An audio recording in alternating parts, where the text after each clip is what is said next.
歡迎來到新聞頻道，明星們很高興您訂閱了該頻道。憑什麼小李子能斬獲奧斯卡影帝，而肖戰卻不行呢？到底差在哪裡？最近，有網友拋出了一個頗具爭議的話題，同樣是演員，為什麼萊昂納多·迪卡普里奧小李子能夠斬獲奧斯卡影帝，而肖戰卻不行？這是否意味着兩人的實力存在斷層式差距？表面看，這是一次跨文化、跨體系的演員比較；深層看，這背後涉及的是評價標準、行業生態、成長路徑與文化語境的綜合差異。若僅用誰更強來簡單下結論，反而會遮蔽問題的本質。要理解小李子為何最終登頂奧斯卡，首先必須釐清奧斯卡的評選邏輯。奧斯卡金像獎由美國電影藝術與科學學院成員投票產生，其評審結構本質上是行業同行評價體系。從歷史經驗看，最佳男主角獎的核心衡量維度主要集中在3點：第一，表演難度與藝術突破。奧斯卡尤其偏好高強度角色塑造，小李子在《荒野獵人》中飾演的休·格拉斯幾乎全篇極少對白，依靠肢體語言、面部肌肉控制與生理極限狀態完成角色構建。嚴酷自然環境、長鏡頭實拍和近乎自虐式的拍攝條件，使這次表演被視為突破舒適區的標杆案例。第二，作品的藝術屬性。奧斯卡長期以來更青睞作者型電影與現實主義題材，而非單純票房導向的商業娛樂片，這決定了獲獎往往不是人氣結果，而是藝術價值導向。第三，職業生涯的長期積累。小李子在拿到影帝前，已經經歷5次提名，20多年電影打磨。從飛行家到華爾街之狼，他持續拓寬戲路，逐漸形成高風險角色專業戶的行業口碑。換句話說，奧斯卡不是一次即興表彰，而更像是一份階段性職業總結。肖戰的表演路徑。肖戰作為中國新生代演員的代表，其成長路徑與小李子有很大不同。藝術發展階段，肖戰的演藝生涯起步於偶像歌手，轉型演員後，在《陳情令》《餘生》《請多指教》等作品中展現了表演潛力。但相較於小李子以近30年的電影生涯和數十部作品的積累，肖戰尚處於職業生涯的上升期。作品類型差異，肖戰的代表作主要集中在電視劇領域，而奧斯卡主要表彰電影表演。這不僅是媒介差異，也涉及到表演方式的區別。電影表演更注重細節和內心刻畫，需要適應大銀幕的放大效應。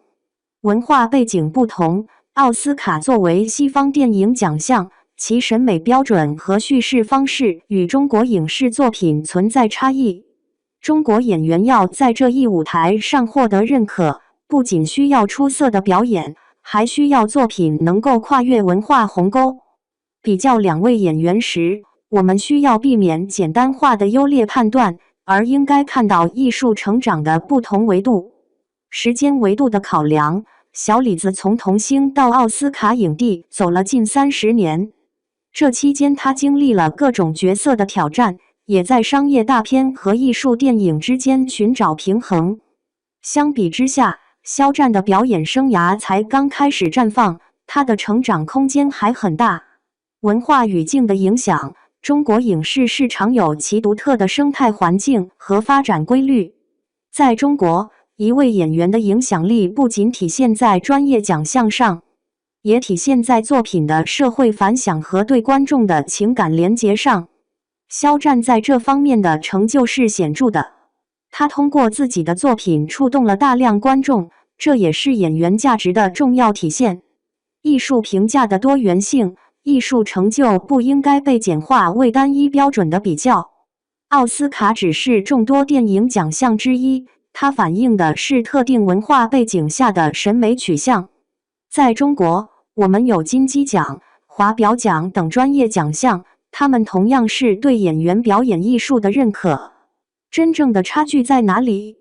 如果我們非要問兩人的實力差距在哪裡，或許可以這樣理解：專業積累的差異。小李子已積累了豐富的電影表演經驗，特別是在不同類型、不同難度角色上的嘗試。而肖戰作為年輕演員，這方面的積累還在進行中。國際舞台經驗，小李子在好萊塢體系內工作多年，熟悉國際電影制作的流程和審美。肖戰目前主要在中國影視體系內發展，角色挑戰的廣度，奧斯卡評委傾向於表彰那些突破自我的表演。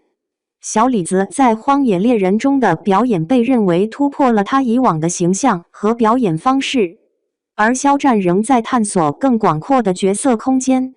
文化適應性，奧斯卡評獎體系有其特定的文化偏好。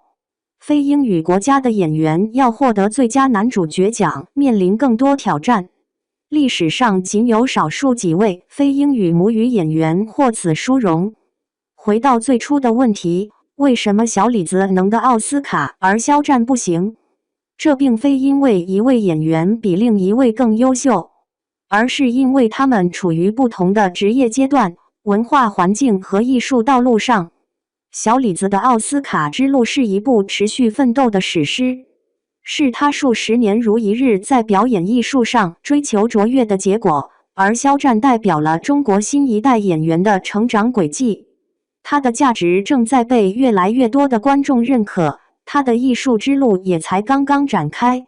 每個演員都有自己獨特的藝術旅程，真正的藝術價值不應被簡化為獎項的比較，而應該看他們如何通過自己的表演觸動人心，傳遞情感，創造美。